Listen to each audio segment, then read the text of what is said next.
Salut les amis, aujourd'hui préparons ensemble ce petit déjeuner équilibré. Dans cette vidéo, je vais vous montrer du début jusqu'à la fin ce que je fais.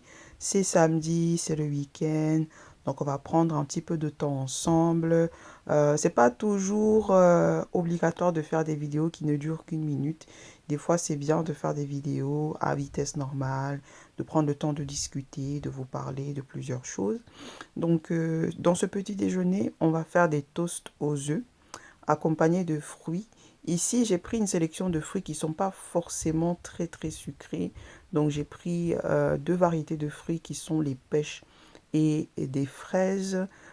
J'aime bien quand je mange mélanger des fruits de variétés différentes.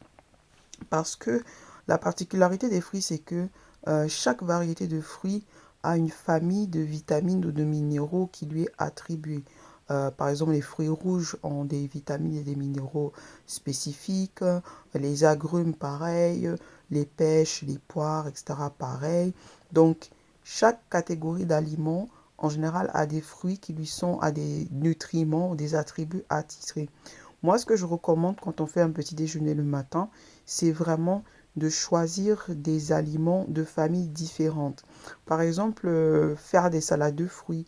Quand vous prenez vos repas, vous pouvez prendre plusieurs catégories, enfin plusieurs familles de fruits différents et de faire des salades de fruits. Ça fait comme un cocktail multivitaminé. Surtout, on vit dans un monde ici occidental, ou même peut-être là où vous habitez, on a tendance à beaucoup nous supplémenter. Suppléments, vitamines, multivitamines, magnésium, etc. Mais en réalité, on peut déjà se supplémenter au niveau des vitamines nous-mêmes, avec une astuce qui est simple de faire des salades de fruits.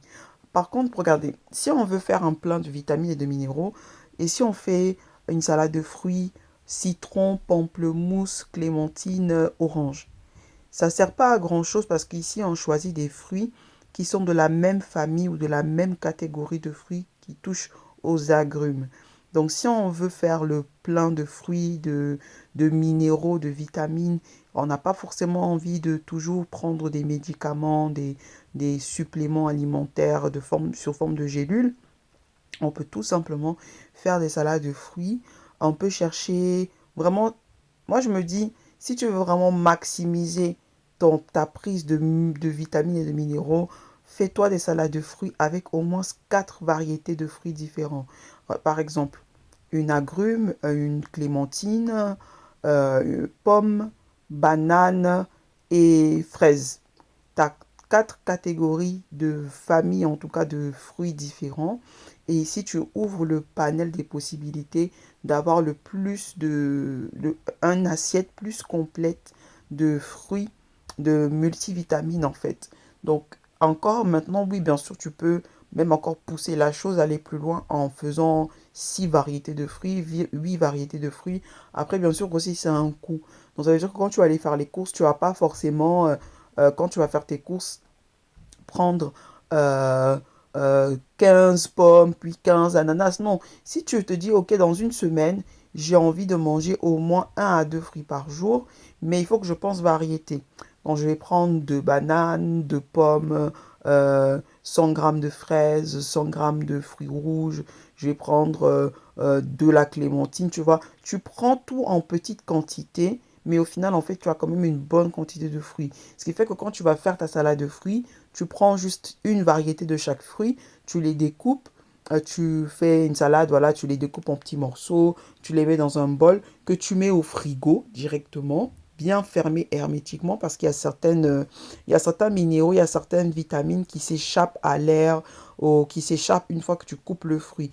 Donc, quand tu coupes ta salade de fruits, couvre-la bien hermétiquement et mets-la au frigo pour la conserver. Et tu peux consommer ta salade de fruits pendant plusieurs jours. Et non seulement c'est rentable, mais aussi au niveau nutritionnel, c'est mieux. Donc, trêve de bavardage sur les fruits. On va passer maintenant à la préparation de mes toasts. Donc, ici, j'ai fait chauffer un petit peu d'huile et je vais faire des œufs au plat. Après, bon, il y a des gens qui aiment manger les œufs sans cuire l'autre côté. Ça, c'est un choix personnel. Mais personnellement, moi, j'aime bien cuire les deux côtés de mon œuf parce que c'est pas tous les œufs qui sont frais. il y a des œufs qui sont frais, il y a des œufs qui sont pas forcément frais. Donc quand on veut faire des œufs au plat, faites bien attention à la date de vos œufs. Assurez-vous que les œufs sont bien consommables. Donc moi j'aime bien les cuire des deux côtés. Au moins je suis sûre que toute forme de bactéries, de contamination, etc. peuvent être éliminées. Donc ici, je mets plusieurs œufs, hein, mais ça, c'est un repas pour plusieurs personnes. Mais en général, pour une personne, je vous recommande de prendre entre un à 2 œufs. Sauf si, par exemple, vous êtes dans une phase où vous voulez prendre de la masse musculaire. Donc, vous pouvez prendre 3 œufs. Parce qu'en général, 2 œufs, c'est 20 grammes de protéines. Et en général, on recommande un apport par repas protéiné au niveau de la viande, de pouvoir avoir une quantité d'au moins 20 grammes. Parce que 2 œufs, c'est environ 100 grammes de viande. Et dans ces 100 grammes, on trouve au moins 20 grammes de protéines. Donc, ici, donc j'ai mis de l'huile, j'ai mis mes œufs, j'ai mis du sel. Ici, j'ai mis de la persillade. J'ai trouvé ça à Lidl. On achète ça, de la persillade, vous savez, pour salade. Mais moi, j'adore le mettre sur mes trucs que je grille parce que j'aime le goût. Après, à la maison, vous faites comme vous voulez, hein. Donc, si vous ne voulez pas retourner vos œufs, vous êtes libre, hein. Mais moi, en général, je les retourne de l'autre côté pour être sûr que le jaune d'œuf, surtout le jaune d'œuf, est bien cuit. Parce que je veux vraiment éviter d'avoir toute forme de contamination bactérienne. Encore si c'était des jeux genre que j'ai pris dans mon jardin, ma poule elle a pondu ça ce matin et que je le mange. Bien sûr que je pourrais être capable de manger des œufs molettes, etc. Mais là, je l'ai pris au magasin.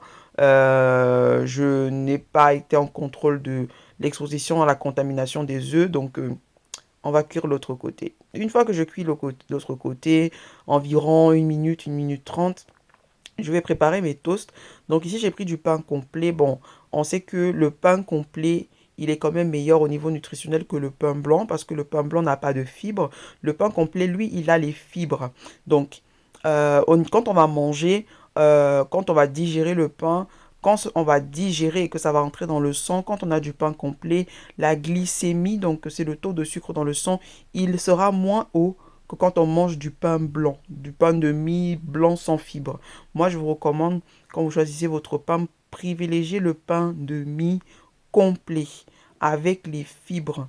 Parce que non seulement c'est bon pour votre digestion, mais aussi ça réduit le taux de sucre dans le sang, en tout cas l'absorption du taux de sucre dans le sang. Donc, choisissez le pain de mie complet, c'est mieux. Après, bien sûr, vous mangez ce que vous voulez. Et donc, dessus, j'ai mis donc des tranches de cheddar. Donc, je vais vous montrer comment je fais mes toasts. Là, mes œufs, ils ont cuit de l'autre côté. Donc, ici, je vais profiter de la chaleur de mes œufs pour pouvoir faire mon toast. Vous voyez, donc, je fais un toast pour une personne avec 2 œufs, une tranche de cheddar, une tranche de pain. Donc, je rapproche mes 2 blancs d'œufs de façon à ce qu'ils puissent, mes 2 œufs au plat, de façon à ce qu'ils puissent être collés et puissent tenir sur le toast. Ensuite, donc, je mets ma tranche de cheddar et mon pain. Donc, le cheddar, la chaleur des œufs va faire fondre le cheddar. Le cheddar va coller au pain, etc. Donc, ça fera des toasts vraiment gustativement très, voilà. Et une fois que je vérifie que le cheddar il a bien fondu, je peux même griller l'autre côté des toasts. Donc, je peux retourner le toast. Donc, je retourne le toast et je fais griller l'autre côté. Ça donne un aspect croustillant au toast. Moi, j'apprécie ça. Et donc, un toast pour une personne, ça suffit largement. Après, ça dépend bien sûr de votre famine. Donc, dans l'assiette ici, après avoir donc dressé ma petite salade de fruits, je mets mon toast. Et normalement, mon petit déjeuner, j'accompagne ça en général d'une boisson avec peu de sucre. Après maintenant, ça dépend de vous si vous voulez vous consommez du calcium ou pas, du lait ou pas. Il y a des gens qui consomment pas de lait, moi je n'ai pas forcément de problème avec ça. Par contre, si vous consommez pas de lait ou de matière laitière, faites attention à bien équilibrer votre alimentation et d'inclure dans votre alimentation des aliments qui vont vous apporter du calcium parce qu'on a besoin du calcium dans chacun de nos repas. Alors, regardons maintenant la présentation finale.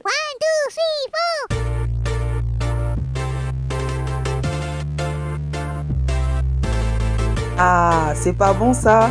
N'oublie pas de t'abonner et laisse-moi un petit j'aime. Bisous.